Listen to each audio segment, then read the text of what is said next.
with who you with, Kurt, though. I'm out. I'm out. I'm out. I'm out.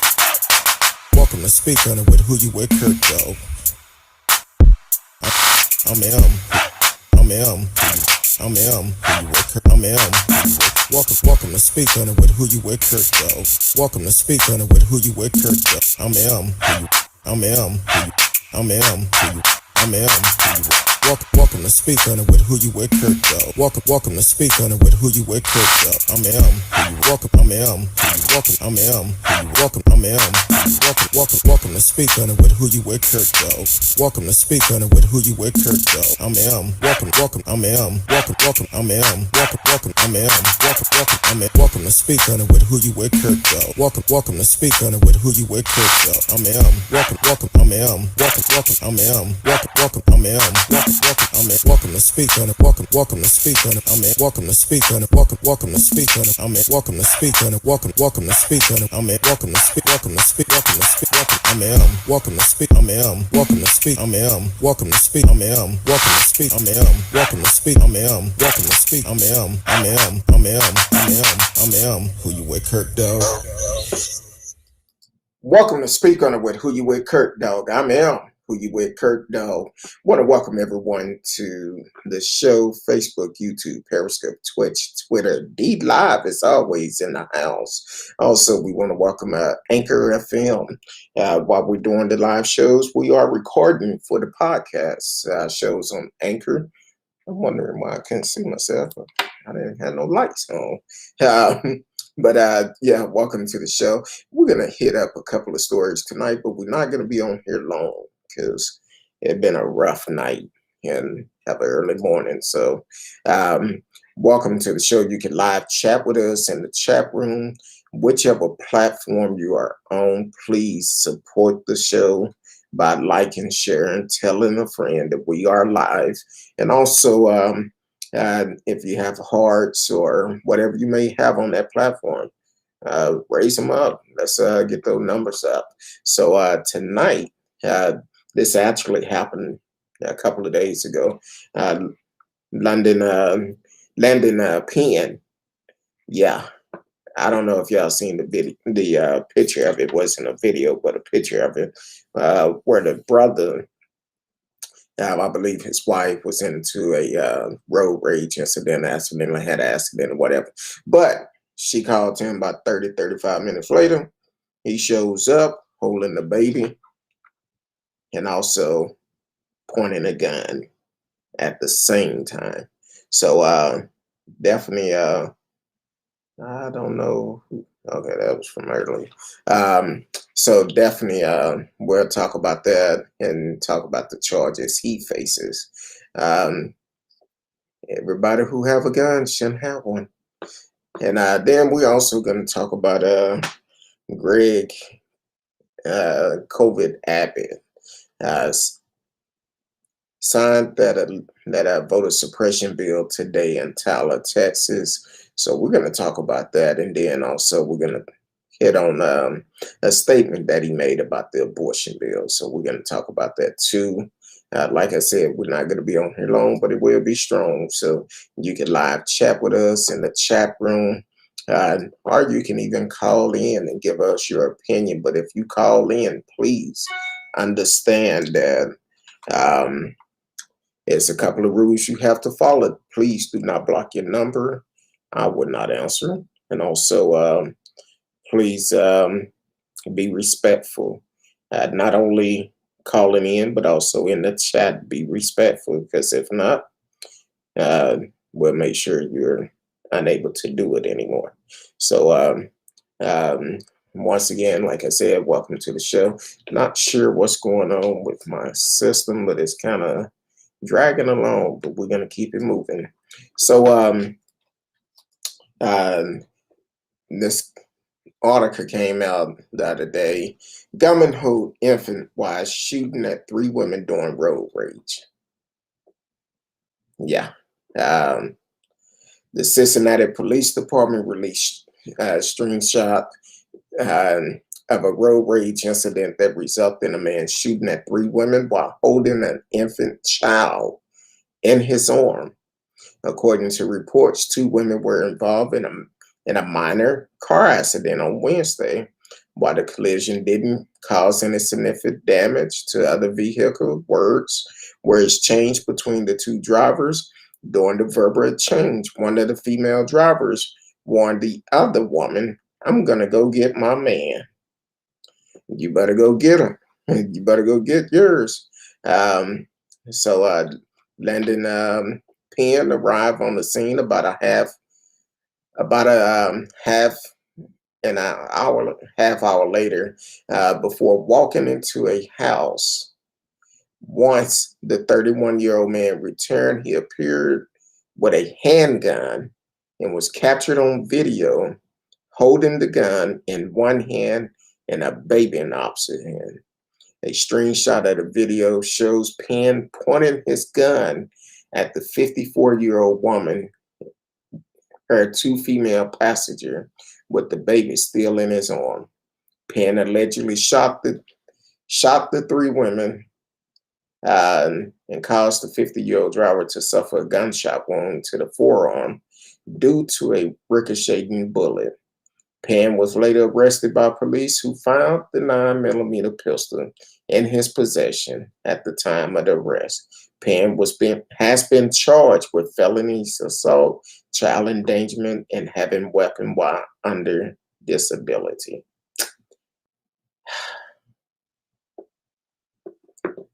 A fool and his gun. That's all I can say. A fool and his gun. Welcome to the show, Radio Chaos. Thank you for tuning in. I'm always supporting the show. So this dude had wife called him half hour later. He show up. Now the wife,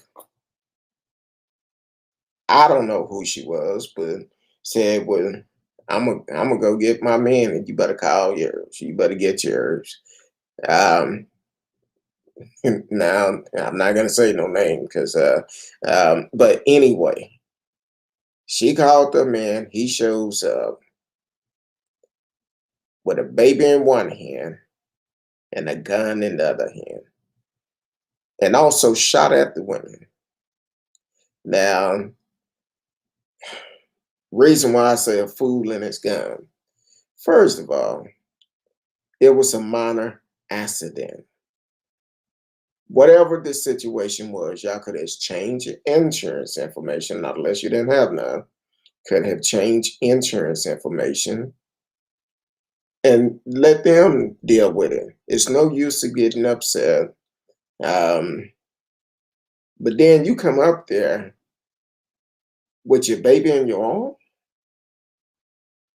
and shooting at these females for the minor accident.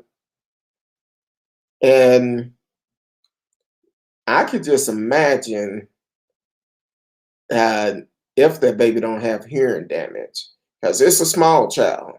This child looking at the picture, may be less, maybe no older than 6 months old, but definitely less than a year old. And this baby holding on for dear life as the daddy point the gun at the women and shoot at them, which is crazy. That's why we everybody shouldn't have guns. Everybody should not have guns, and he need to be held accountable. And I wonder if they're going to try to bring charges up on his wife for calling. Because if it was a minor accident, you could have just solved it. Now, it's different if the 3 women was trying to attack his wife. It still don't justify shooting a firearm with your child in your arm. It don't justify that. So, but that's everybody. I don't know the full story. The full story haven't came out yet, but apparently at some point we will get the full story. But from what I'm reading so far, he don't need to have a gun. And if your wife was not being attacked, There's no use of having a gun. You coming up acting like that, because I could just imagine how his wife got, baby, come up here. These heifers up here acting the fool. And I done hit them or they done hit me. They caused me to run into them, whatever it was. But you gotta have a calm shoulder when have to have your mind clear when you decide to carry a firearm, and you gotta know what to do, when to do it. If your wife wasn't in danger, it was no use of pulling it out. Bottom line. So we'll be watching this story because right now he's charged and that child endangerment. I don't know, but it's not going to look good for him. So that's my opinion about it. I'm not in law enforcement. I'm not a lawyer, but you shooting a firearm while you holding your child. Yeah, that's crazy. Um, Greg Abbott. Yeah, Greg Abbott. We mentioned, I think it was Sunday, we mentioned that the voter suppression bill was on his desk, or it could have been, yeah, I think it was Sunday. And he decided to sign it today. But also, in the midst of signing it, he also put out a statement about the abortion bill. He talked about the abortion bill. It won't force rape victims to have babies. So basically, um, what he's saying, if a woman was raped, because apparently he been listening to the show, because I mentioned that last time about how are you going to force a woman to carry a rapist child? And he's saying that bill does not force them to carry it, which is good. But then he says some other things. Um, he says some things about, I'll just read it. Texas Governor Greg Abbott weighed in on the burning question related to the state recently passed bill banning abortion after 6 weeks. What about victims of rape? During a Tuesday press conference, Abbott said the law gives rape victims up to 6 weeks to get abortion, and thus does not do that, force victims to have their assaulted child. Let's be clear, rape is a crime, Abbott said, and Texas will work tireless to make sure that we eliminate all rapists from the street of Texas by aggressively going out and arresting them and prosecuting them and getting them off the streets.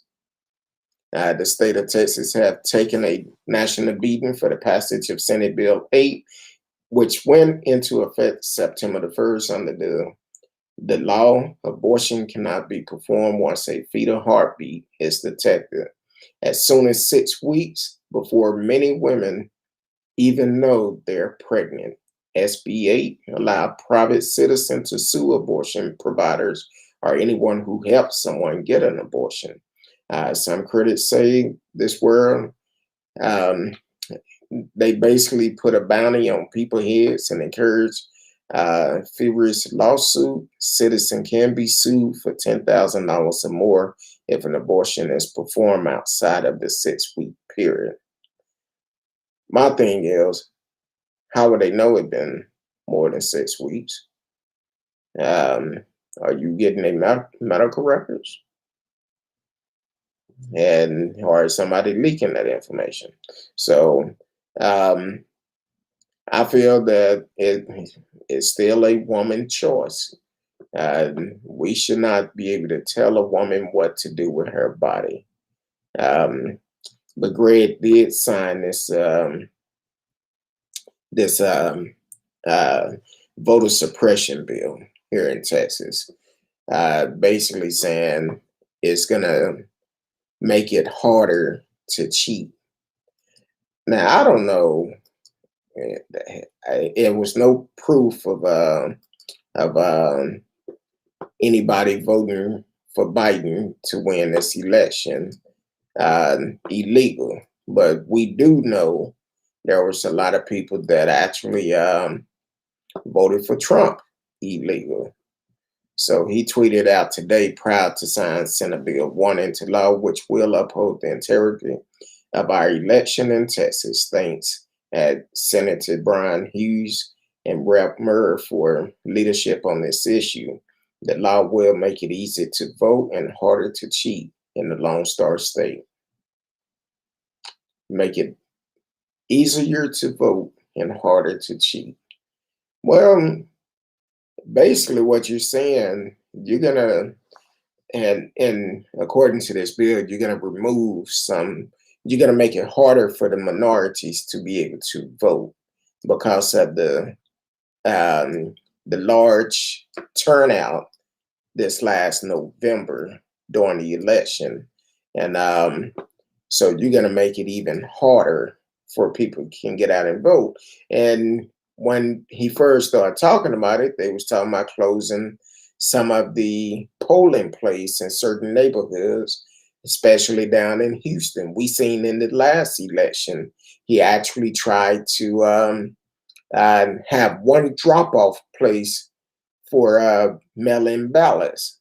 Now, yeah, Tarrant County is a huge county.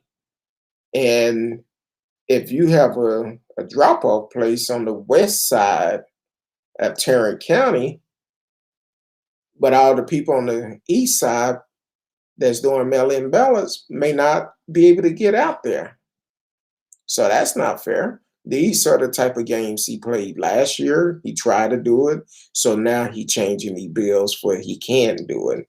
And even Dallas County, they wanted one drop-off place in Dallas County. But Dallas County run from Rockwall all the way over to Grand Prairie. That's a large area and then from I want to say it's 635. I don't know if Foreman's Branch. I think Foreman's Branch is part of Dallas County too. Yeah, it is because part of Dallas run through there. So Foreman's Branch all the way down to Ellis County, which is I guess Midlothian area. So he's playing these type of games. And it's not easy for everyone to get out and vote because a lot of people may not have transportation.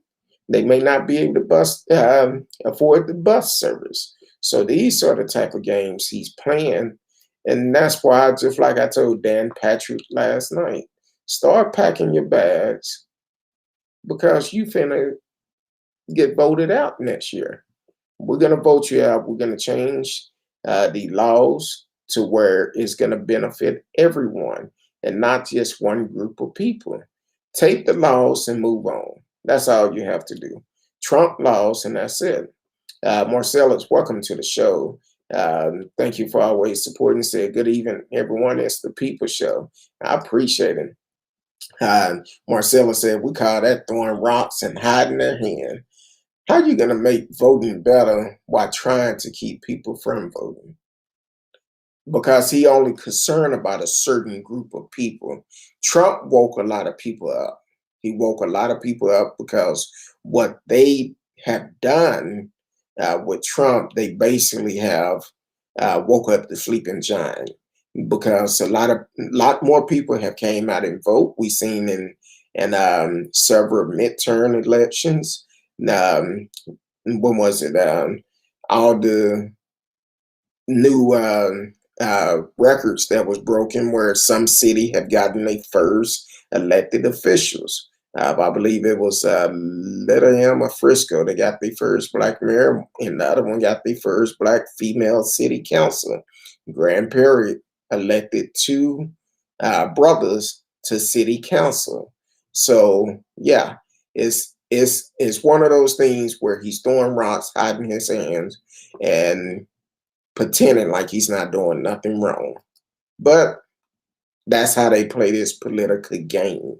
And that's why we need to make a difference. Welcome to the show. T. Cal is up in the house. Thank you for always tuning in, supporting the show. No matter which platform you're on, please take the opportunity to like, share, subscribe, send hearts, whatever you have to do to support the show. So definitely do that, and we really appreciate it because we are working uh, hard to come up with some new stuff for the next couple of months into next year. Once we're ready to share it, we would definitely let you know. And we, Miss Risky, thank you for taking lead on that because we are working hard trying to make some things happen. Um, but we're also we want to be able to bring more shows to you. Um, Dealing with other things that's going on. We want to have a fun time. We don't want to always talk about politics and all of that, but we also need to make people stay informed because a lot of feedback I get is is if it wasn't from you, I never would have heard about this story, heard about that story, and I take that from Warren Ballantyne, who was they called him the people attorney, I believe, or something like that. And back when I was driving trucks full time and um, going all across this world, but I used to listen to him all the time on Sirius XM, and he would bring up a lot of these stories that I never heard of before because mainstream media would not talk about them. Um, Kind of like the movie Fruitville Station. I heard about it first on his show. I didn't know much about it, but once I heard about it and started looking into it, and I'm like, wow, then they made the movie about it. So I knew what the movie was about, and I knew it was based on a true story. If you haven't had the opportunity to check out Fruitville Station, definitely check it out. It's a very good story, very strong story. And I don't know if Michael B. Jordan actually was doing movies before then, but that was the first movie I seen him performing in. And it's a great movie, Fruitville Station. Check it out. It's been out for a pretty good while, and it's based up on a true story. A lot of these stories that we cover dealing with police brutality, killing unarmed people, and getting a slap on the wrist. So definitely check it out, Fruitville Station. I mentioned that movie several times on the show, but it's a powerful story, and this what we're talking about today, dealing with police brutality. This is nothing new.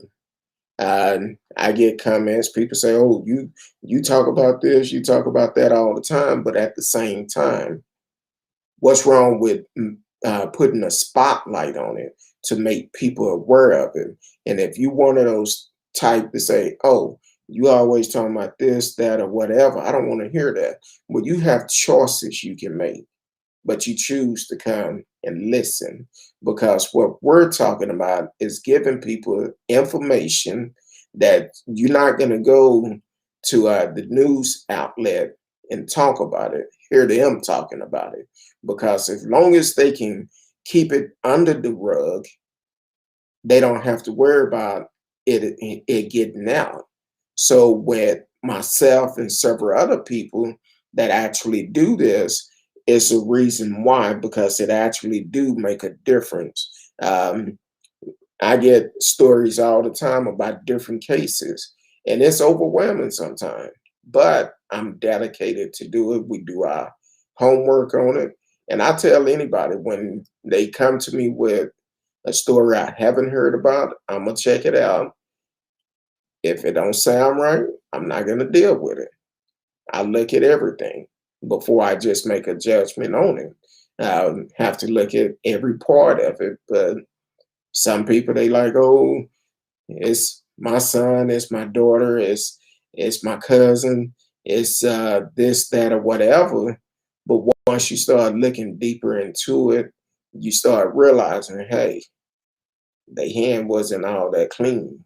So that's the reason why we do cover a lot of these stories. And then now, since last year with Trump, well, not just last year, but since Trump was elected in 2016. Um, but this past year, with all this voter um, and stuff that he trying to say it was cheating and stuff like that, and now we got the politicians trying to change the laws. So you're not gonna hear um, a local TV station talking about voter suppression. You're not gonna hear them expressing that, hey, what they're trying to do is wrong, or what they're deciding to do, it's wrong. It's going to make it harder for the low community to get out and vote, because they're going to close the polling place in those particular neighborhoods and make it where you got to go way across town, where you barely surviving already, but now you're going to have to come up with a way to get over there. And you also have to remember in this bill, uh, I don't know if they took it out. I haven't looked at it in a while, but at one point they wanted to make it wrong for people to give people rides to the polls, and that was wrong. So uh, in the Black community, like, it was uh, on Sundays, they will have a Super Sunday where we ride to the polls and go vote. So they trying to eliminate those things. Now, if you're one of those ones sitting back complaining, you're probably not getting out and voting. You're probably not even registered to vote. So before you complain about it, look at everything and then turn around and ask yourself, hey, what can I do to make a difference? Don't just sit back in a corner when things don't go your way and complain about it, instead of trying to come up with a solution about it. And that's one thing that we are doing. We're making people knowledge of what's going on, and it's up to us to make a difference. Not just talk about it, but we need to be about it. Because we could talk all day long, but if we don't get out and do something about it, it wouldn't even make a difference. We just running our mouth. That's all we're doing. But with us, I'm encouraging everyone, please get out and get registered to vote, and get out and vote, for the simple fact, if you don't vote, they're not concerned about you going out marching and protesting, because they're gonna say that's all people gonna do anyway. They're gonna march, protest, and tear up their neighborhoods. But if you start marching to the polls and voting, oh, we can get some things changed.